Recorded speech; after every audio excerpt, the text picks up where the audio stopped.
Hello everyone, this is Ninja Girl Sakura back with another Yashahime Princess Hat Demon review. After our 1 week hiatus, we finally got Season 2, Episode 20 this past weekend, when the Grim Comet Falls. Another pretty decent episode, and it did advance the plot in some significant ways. So, yeah, just an overall decent episode. I don't have too much to complain about. So, yeah. And it really does, after this episode, it really does look like Season 2 is going to be it, sadly.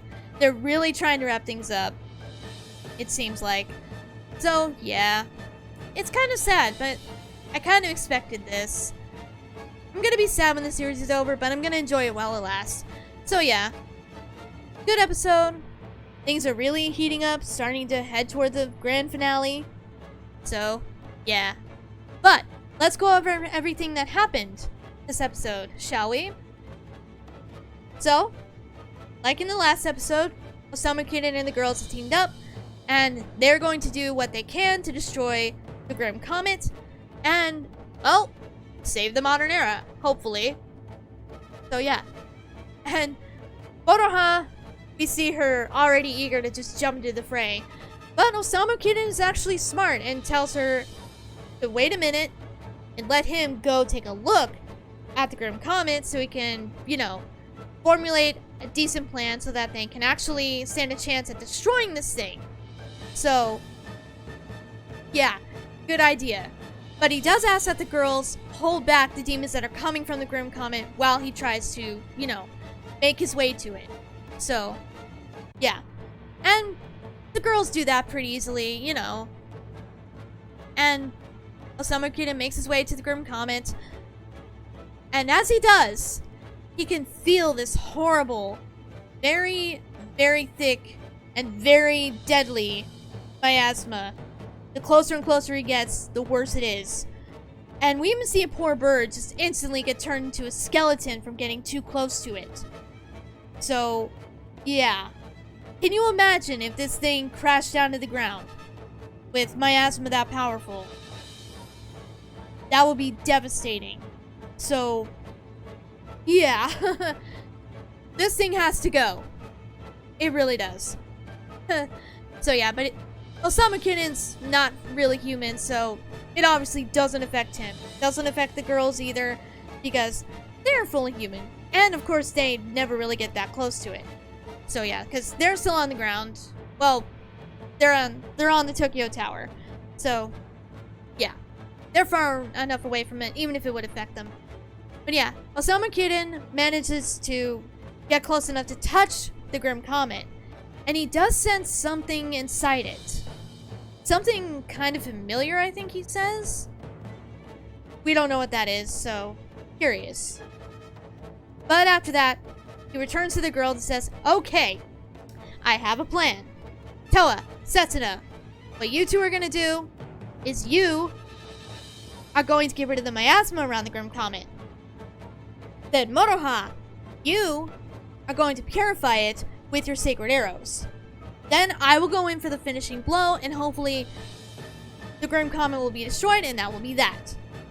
So yeah, not a bad plan. And we also then see what's going on back in the feudal era. We see that demons are coming around all over the place there too. And Kaede is trying to defend her village, using her sacred arrows. She's firing in them, but she very quickly runs out of steam and is at her limit. But thankfully for her, Ultimate OTP shows up just in the nick of time to save Kaede before a demon does actually get to her. So yeah, Inuyasha and Kagome come in with Inuyasha using his Blades of Blood attack, which we have not seen him use in a while. But yeah, saves Kaede. Kagome then gets off Inuyasha's back and uses her sacred arrows, easily getting rid of the demons that are around. So, yeah, it's always good to see Inuyasha and Kagome. It just is. I love it. I love them so much. So yeah, and of course, Kaede is very grateful for their help. So yeah. But obviously, Inuyasha and Kagome tell Kaede to go ahead and work on getting the people to safety and get herself to safety and to let them handle the rest. So, yeah. Very cool. And, yeah. So Kaede goes on her way to help the people. Inuyasha and Comet keep trying to get rid of the demons that are around. And then we see Sango, Moroku, Kinu and Gyokuto, and Hisui and Kohaku. I guess they're at the Demon Slayer's village, so unfortunately we don't get a reunion between everyone yet.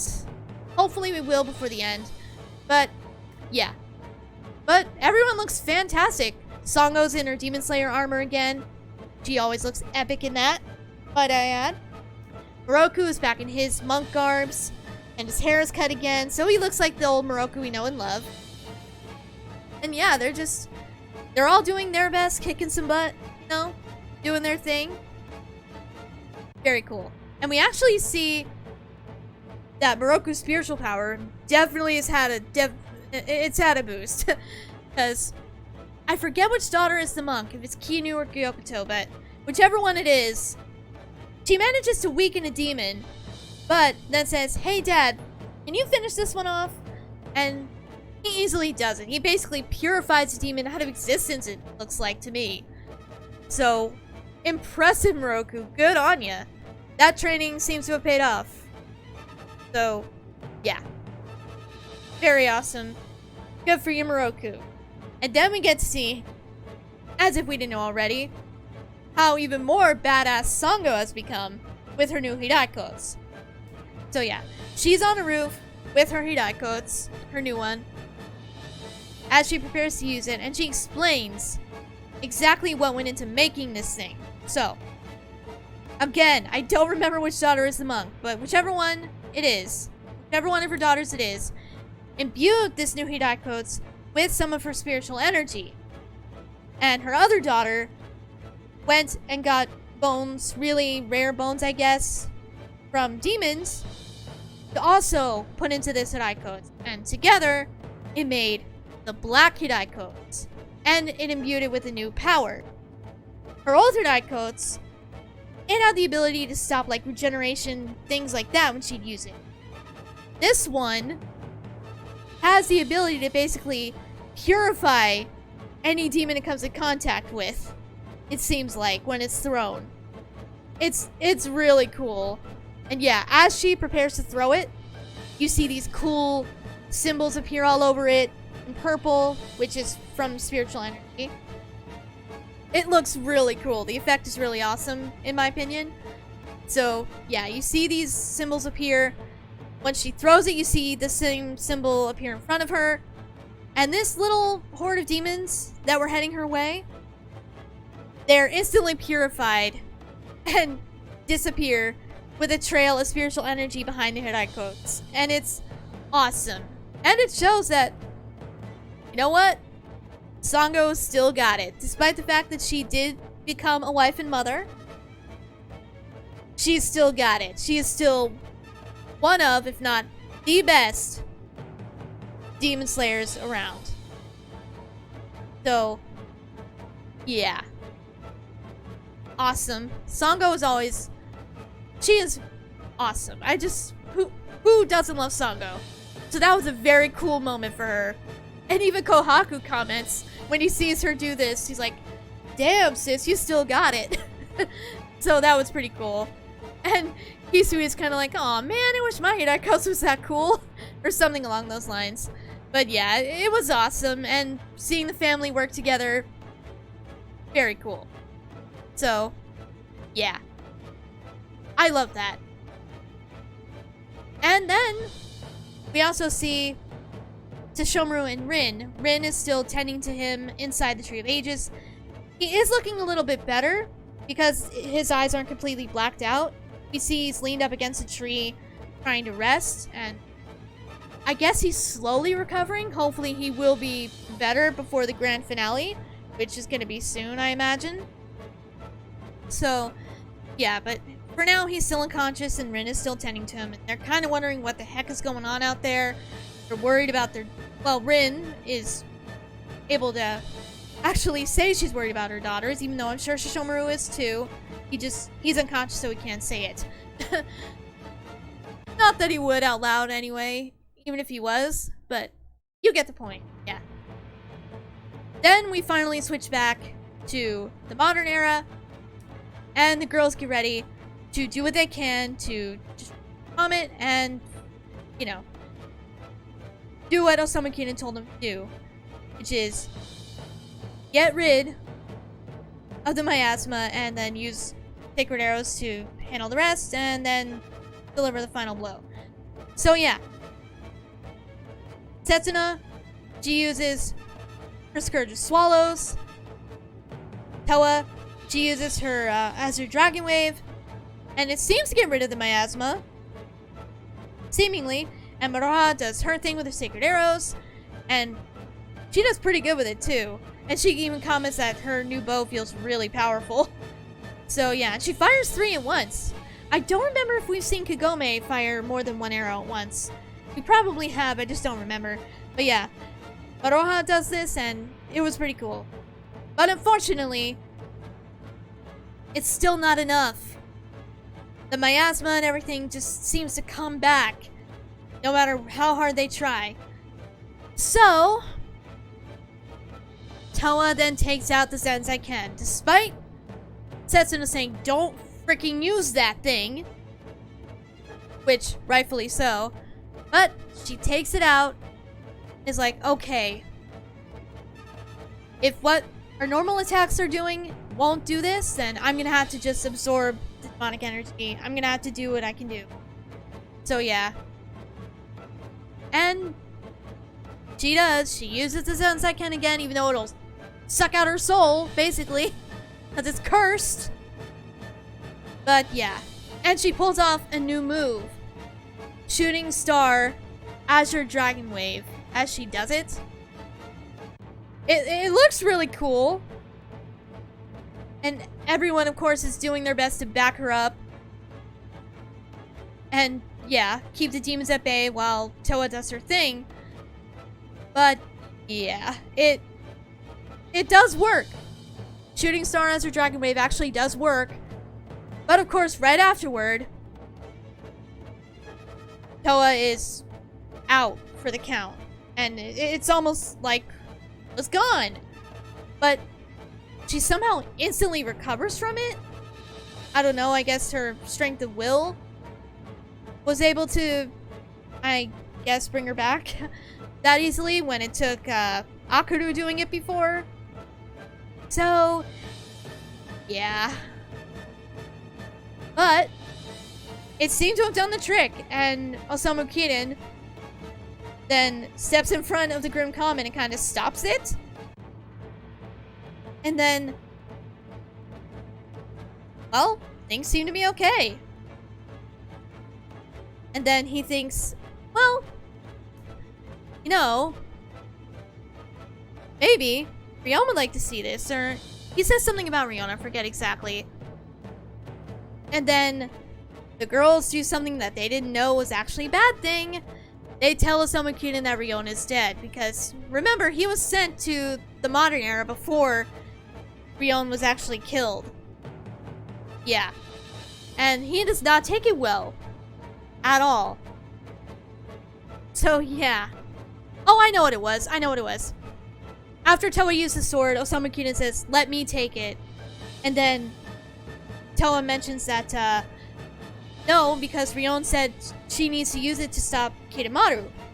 Who, by the way, was still calling to Osamu Kirin throughout this episode, but yeah. Either way, that's how Rion is brought up. He asks how she is, and then they tell him, oh, Rion's been dead for a long time. And he freaks out. And, yeah. He kind of can't believe it. All that stuff. And then he decides that he is going to take the Grim Comet back to the feudal era with him. He's going to open a door in time-space, or Kirimaru was about to do that anyway. He was still trying to get to our present. And he was like, alright, I'm gonna take it to the feudal era and destroy every single demon.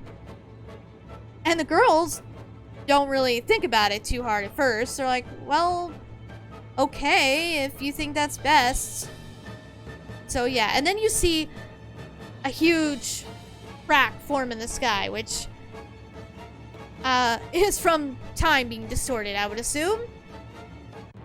So yeah, and Osamu Kirin, always mixing them up, I'm sorry. Osamu Kirin then just kind of goes through it, taking the comet with him. So, yeah, okay. Yeah. And then he ends up meeting with Kinemaru as they pass through the time gate, I guess you could call it. And they go back to his boat. And Kinemaru's like, "Hi, how are you?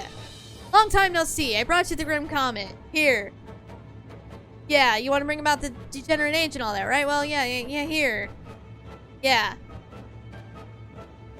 Yeah."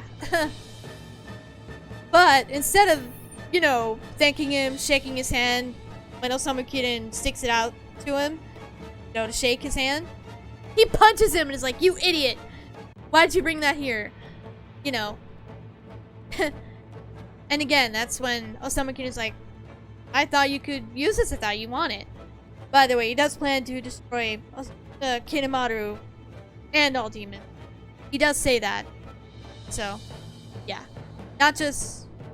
Well, he wants to destroy all demons. That includes Kinemaru. What I'm getting at. So, yeah. I don't know if he's playing him here or what, but he's like... playing like he's gonna go along with Kinemaru's plans here. But, I don't know. He's probably still out for his own ambitions. Probably. From what he was saying before. So yeah. And then he takes out memories of the modern era that he thought Rion would like. And he says, "Here, you wanted to show Rion the whole world, right? Well, here's some memories, some things I saw." Stuff like that. And yeah. It seems like they're in agreement for the time being. Who knows? Yeah. Also, once Osamu Kirin did pass through the time gate, it destroyed the pinwheel because the frickin' Grim Comet is that big. It destroyed, not the pinwheel, the windmill of time. Yeah. And when that happens, we also see the little pinwheel Akaru had given Towa fall from the sacred tree at the Higurashi Shrine. So, uh-oh. Then we finally see the girls again. And they're all relieved. You know, they think everything's gonna be fine. But then they put two and two together in their heads and it's like, wait a minute. He said he's gonna destroy all demons. Doesn't that include Sesshomaru? And then, yeah, Moroha's like, wait a minute. That includes my dad too. He's half demon. Wait a minute. But then, what's also cute is she says, "No way. You know, he's not gonna stand a chance against my dad, right? Nah." But, yeah. In the end, they agree that they gotta get back to the feudal era because, yeah, now their families are in danger. So, they rush back to Higurashi Shrine in the sacred tree. They see the pinwheel on the ground, and Towa sticks it back into the little spot in the tree where it was, and tries to use it, but it of course doesn't work. They try calling out to the Tree of Ages, begging it to let them through. It doesn't work.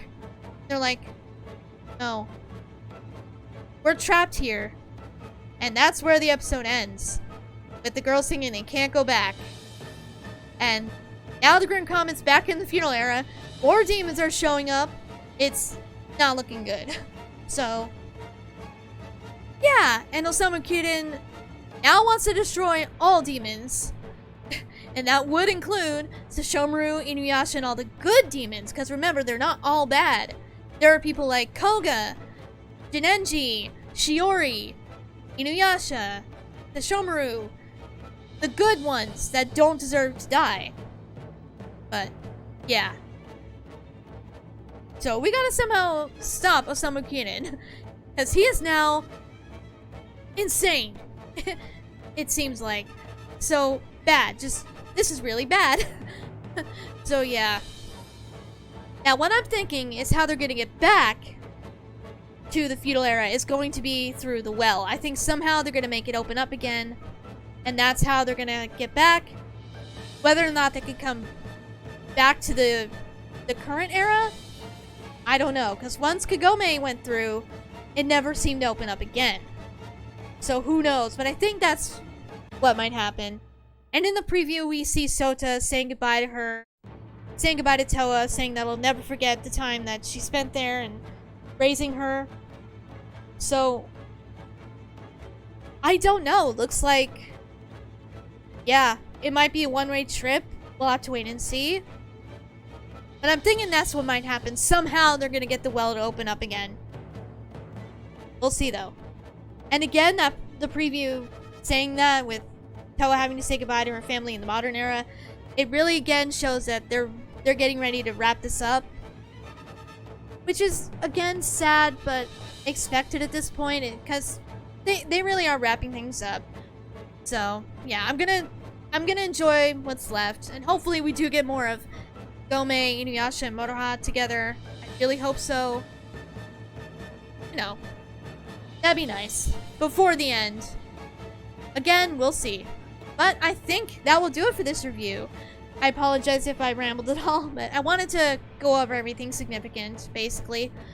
And yeah, just my final thoughts. It was a decent episode. Again, like I mentioned at the beginning, it progressed things in significant ways, because now Osamu Kirin is, I guess, shaping up to be the true final villain. I don't know. Or maybe him and Kitamaru both. Although he wants to destroy Kitamaru as well, so we gotta wait and see. But yeah, I hope you enjoyed this review. If you did, leave a like and share it around if you want. If you would like to follow me on Twitter, where I do sometimes talk about Yashahime, that link will be in the description below, as will the link to my Patreon if you want to support the channel in that way. I would be extremely grateful if you did, but, you know, no pressure, of course. And yeah, I guess I will see you guys for the next episode, which is Osamu Kirin's Operation Conquest. Ooh, interesting title. So yeah, but until that episode airs, I will see you guys later.